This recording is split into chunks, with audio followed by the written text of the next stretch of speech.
Welcome to Shivaji group of institution online classes. बच्चों हम लोग पाठ 14 क्रिया पढ़ रहे थे। ये आपका रिवीजन क्लास है। बच्चों क्रिया में हमने आपको बताया क्रिया किसे कहते हैं, क्रिया के कर्म के आधार पर भेद। इसके बाद बच्चों अब आते हैं संरचना के आधार पर क्रिया के भेद। संरचना के आधार पर क्रिया के 5 भेद होते हैं बच्चों। सामान्य क्रिया, सामान्य क्रिया, नंबर 2 प्रेरणार्थक क्रिया, ये नंबर 1 है सामान्य क्रिया, सामान्य क्रिया, नंबर 2 प्रेरणार्थक क्रिया,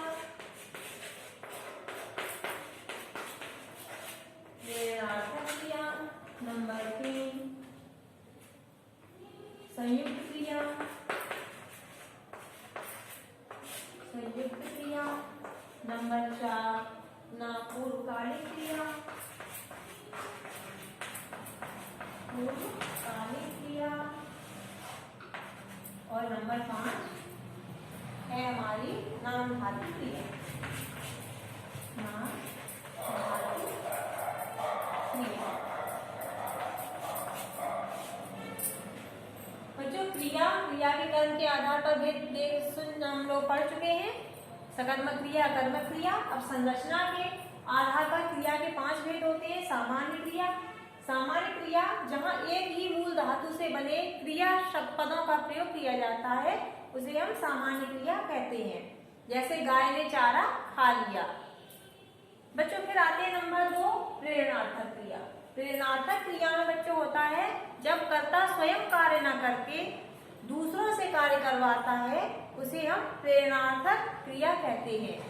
जैसे राम ने हरि से पत्र लिखवाया, उदाहरण है जैसे राम ने हरि से पत्र लिखवाया।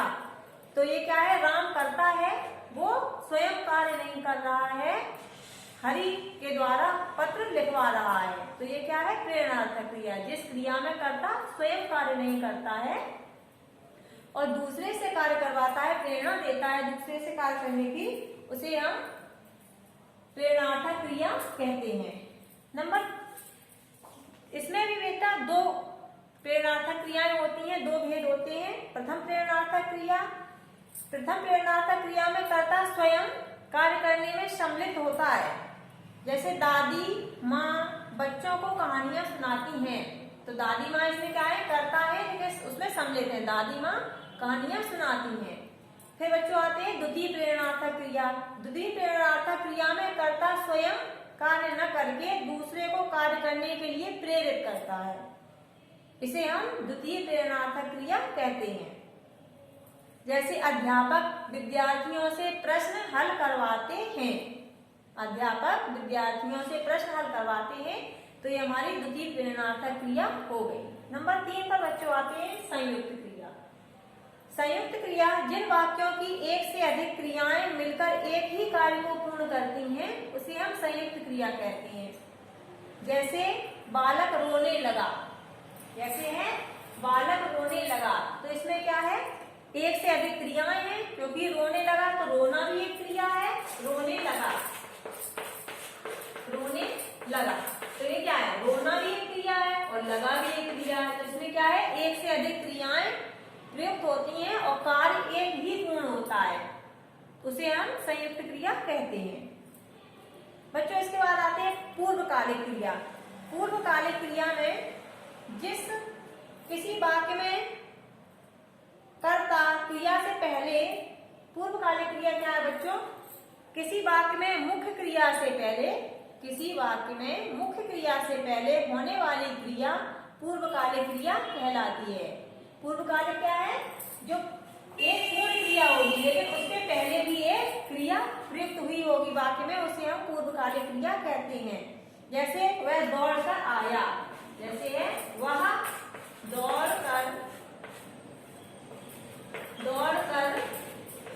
आया, आया। तो इसमें क्या है बच्चों, ये क्या है, जो एक क्रिया है इसके पहले भी हम एक क्रिया का प्रयोग कर रहे हैं, तो ये क्या है, हमारी पूर्वकालिक क्रिया। किसी वाक्य में मुख्य क्रिया है, इसमें आया लेकिन इससे पहले भी एक क्रिया प्रयुक्त हुई है दौड़कर, दौड़ना। तो ये क्या हो गई हमारी पूर्वकालिक क्रिया का उदाहरण हो गया। इन वाक्यों में बच्चों दौड़कर, खाकर, पीकर, रोकर, सोकर इस तरह के कर शब्द आते हैं ज्यादातर, तो उनको हम पूर्वकालिक क्रिया कहते हैं। फिर बच्चों आते हैं नाम धातु क्रिया। नाम धातु क्रिया क्या है बच्चों? संज्ञा, सर्वनाम, विशेषण तथा अनुकरणवाची शब्दों से बनने वाली क्रियाओं को हम नाम धातु क्रिया कहते हैं। जैसे दो नेता खड़े होकर बतिया रहे हैं, तो ये क्या है? बतियाना। जो बतियाना है, बतिया रहे हैं, दो नेता खड़े होकर बतिया रहे हैं, तो ये जो बतिया रहे हैं ये है, तो ये क्या है? हमारी नाम धातु क्रिया। क्या है ये? संज्ञा, सर्वनाम, विशेषण शब्दों से बनती है। जैसे बात का बतियाना, तो ये हो गई हमारी नाम धातु क्रिया।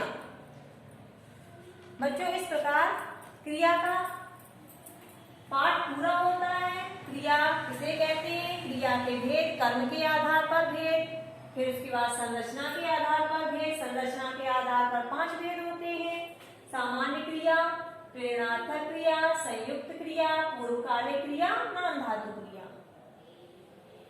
बच्चों आज के लिए इतना ही। क्रिया का पाठ आपको बहुत अच्छे से समझ में आया होगा। आपका दिन मंगलमय हो। धन्यवाद।